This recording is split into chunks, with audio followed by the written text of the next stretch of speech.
कौन जात हो पूछने वाला बिहार, वही बिहार जो जात पात के लिए सिर्फ इंडिया में नहीं पूरे विश्व में बदनाम है। उस बिहार ने एकजुट होकर एनडीए को बिहार में ऐतिहासिक जीत दिलाई है। एनडीए की बिहार में जीत बाकी राज्यों में उसकी जीत से अलग है। अलग इसलिए क्योंकि पिछले कई दशकों से जात पात में बंटकर बिहार ने कई कमजोर सरकारें बनाई, जिसका परिणाम ये रहा कि लालू के गुंडा राज के 20 साल से अधिक बीत जाने के बावजूद भी बिहार ने राष्ट्रीय पटल पर अपने इमेज में कुछ खास सुधार नहीं लाया है। आज भी बिहार बोलते ही लोगों को गरीबी, लाचारी, बेरोजगारी, मजदूर, अनपढ़ यही सब दिखाई देता है। बिहार में एनडीए की एक मजबूत सरकार बना के देना बिहारियों की एक उम्मीद है कि शायद इस बार हमारे माथे से इस कलंक को पोंछा जाएगा। हम में और कश्मीरी पंडितों में बस इतना ही फर्क है कि हमारे आज भी गाँवों में घर हैं जहाँ कोई बुढ़ा बुढ़िया रहते हैं जो यही उम्मीद रखते हैं कि शायद अगले छठ पर या किसी की शादी में, किसी के मुंडन में वो लोग शहरों से वापस अपने घर को आएंगे। वरना हमें भी दिल्ली, बम्बई, हरियाणा, पंजाब और बाकी राज्यों में भगाया गया है,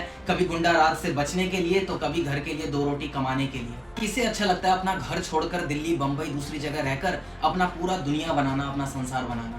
हमें नहीं मनाना है दिल्ली के नालों में छठ और नहीं सुननी है पंजाब और महाराष्ट्र की गालियां। मिस्त्री कहते हैं, हमें मजदूर कहते हैं।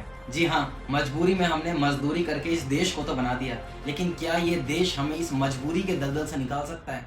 मजबूरी एक ढंग के हॉस्पिटल ना होने की, एक ढंग की शिक्षा प्रणाली, उसके संस्थानों के ना होने की, मजबूरी रोजगार ना होने की, उद्योग ना होने की, मजबूरी हर उस चीज की जो हमें मजबूर करती है कि हम अपने राज्य को छोड़कर दूसरे राज्यों में जाकर अपना हक मांगे।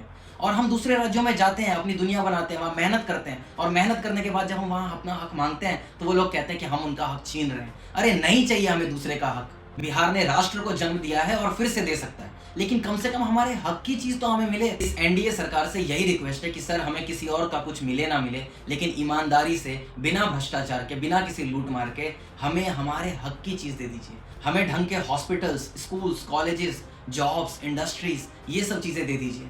अगर इतना भी हमें मिल जाएगा सर, हम गारंटी से कह सकते हैं कि हम इस राष्ट्र का सबसे समृद्ध राज्य आपको बना कर दे देंगे। लेकिन कम से कम हमें हमारे हक की जो चीज़ें वो तो मिले, बेसिक तो मिले। Thank you very much. Hare Krishna.